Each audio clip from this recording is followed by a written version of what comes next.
Human beings are in quite a predicament. We have the mental capacity to ponder the infinite, yet we find ourselves housed in heart-pumping, breath-gasping, decaying bodies. We are simultaneously gods and worms. The philosopher Tolstoy used to say that human beings need to find a way of bridging the finite, which is us, with the infinite, which is that ineffable cosmos, a universe that is beyond our capacity to comprehend, something so vast that we can hardly model it in our consciousness. And we've come up with ways of assimilating ourselves with the infinite, right? We've come up with complex mathematics, with equations, right? We've created space telescopes that mainline space and time through the optic nerve. But what do we do with that, right? How are we to make sense of transfigurating experiences in which we disappear and become one with everything, right? Tim Doody says that in these moments we recontextualize the self as a marvelous conduit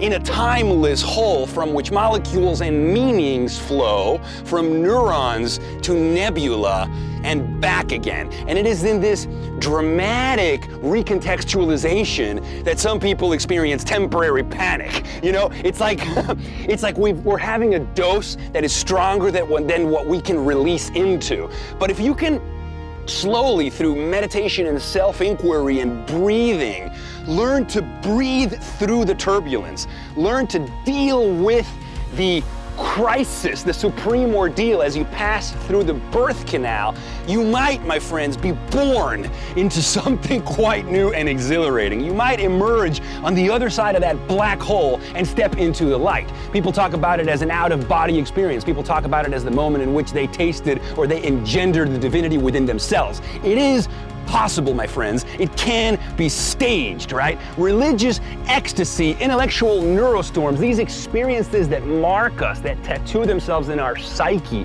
and leave us with feelings of grace and ecstasy and gratitude are what life is all about. We are all heroes on a journey looking for that. We're looking for annihilation of self with a small s so that we can reemerge with a sense of self with a capital S, connected with it all.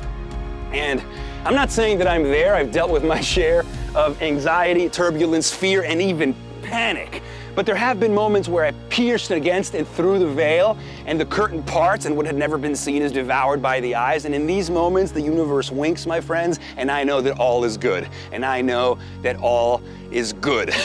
As Paul Tillich used to say, you don't conquer the anxiety about dying. You meet it with courage.